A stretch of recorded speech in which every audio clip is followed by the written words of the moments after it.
Jay, you have a really good question here, and because you have gone through the process of self realization or through the direct path into knowing yourself, you know exactly what I'm going to say. So, having been through that process, I can tell you a couple of things about this, and hopefully it can be helpful for other people who are going through this process as we get in touch with that part of ourselves that we speaking of oversight, we have been having an oversight on this side of us.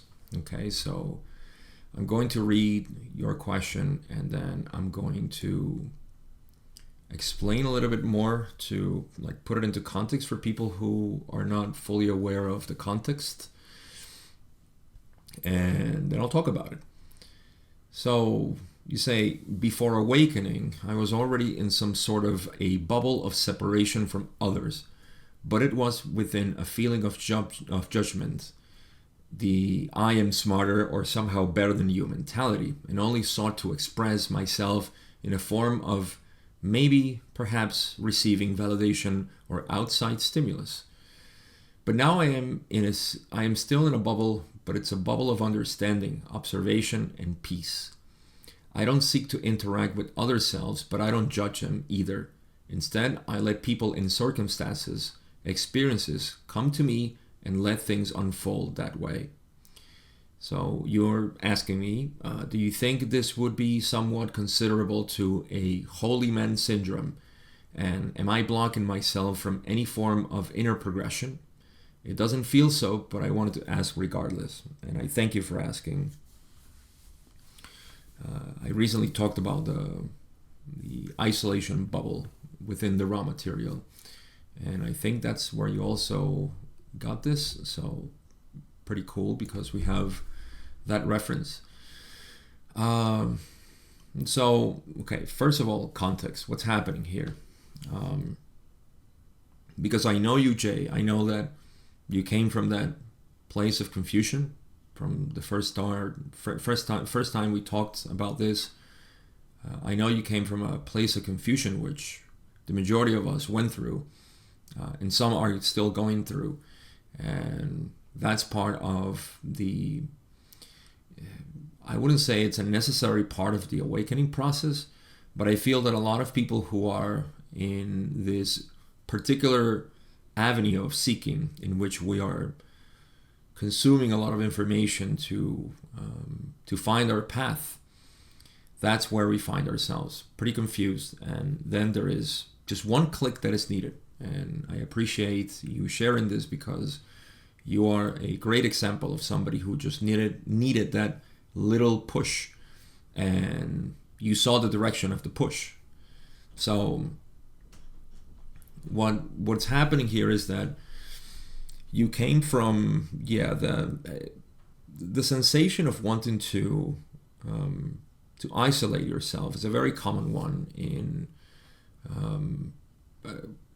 expansion of consciousness. I'm very cautious to use awakening so much because to me awakening means the recognition of your own being, which is what you went through. And especially in a methodology like the direct path, in which we go straight into it, that recognition is not a full-fledged enlightenment, as some people may call it. It is simply a recognition of your own being, and from there you start to see everything unfold. So I'm going to elaborate on this a little bit more. But first, that's where you came from.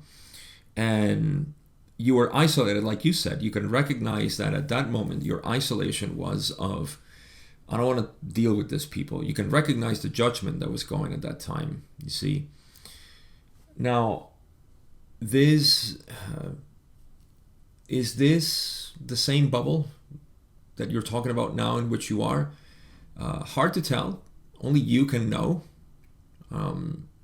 But there's a difference, you see. Now when you go back, we should call this a sort of therapeutic state in which you go into. See, so you needed to go into that therapeutic state in which you were judging people and feeling you were smarter and all of that. That was part of your therapy. You see, that bubble. And you go out again and you face catalyst.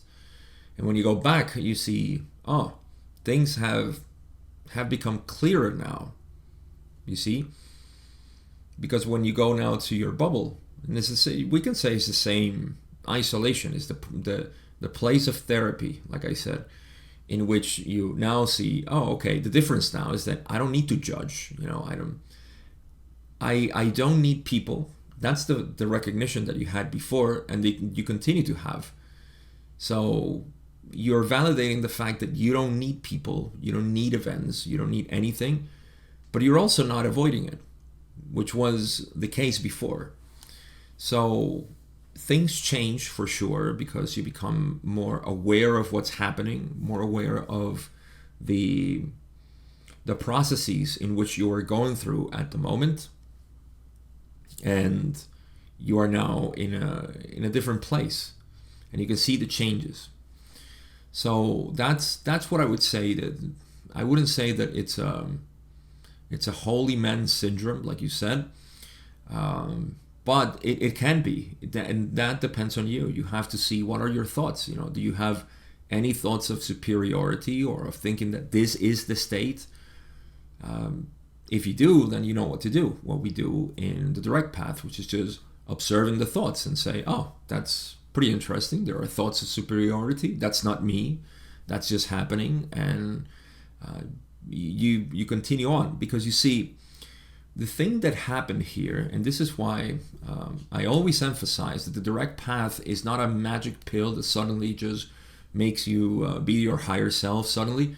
The direct path is simply a way to avoid the plethora of concepts and practices and all these conceptual applications to life. Avoid all of that and get in touch with yourself. By getting in touch with yourself, which is what happened with you in your case, you were able to see that which underlies everything, which is pure consciousness. And by getting in touch with that, now you're able to use, as it were, that pure consciousness to phase reality. But reality will still come with the conditioned mind as it was before. And that's what you're perceiving now in your bubble, let's call it, or in your therapeutic state.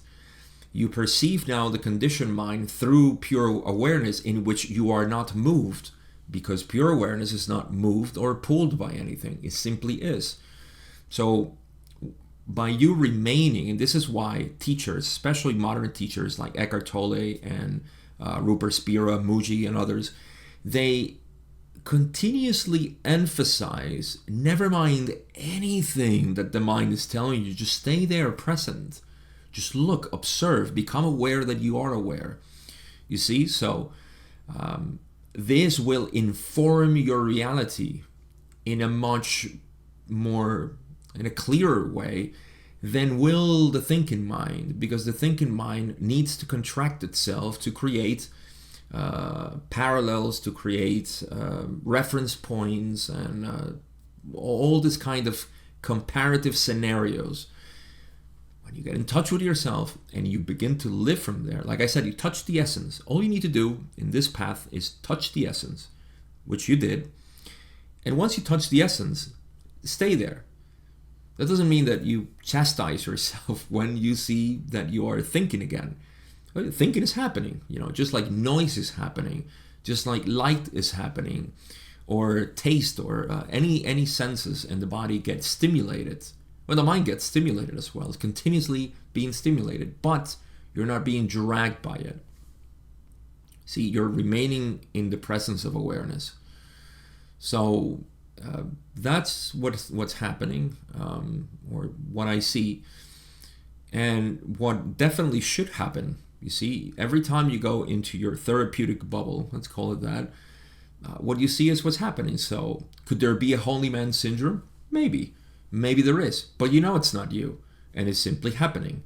And that will inform you of the thought patterns that are being generated for you to believe yourself to be a holy man, or to think that this is the real state, to become here, which is another false step that mystics have taken in the past by saying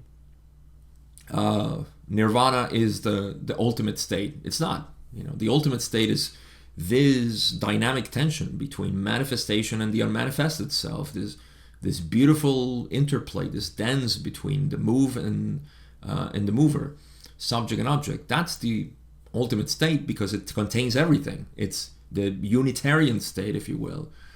And there is no opposite to that. You see, that's the key thing.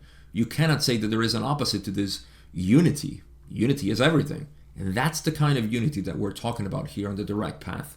We're going straight into the essence, only to eliminate the belief that you are a limited being, and to actually start living the ultimate being that everybody is.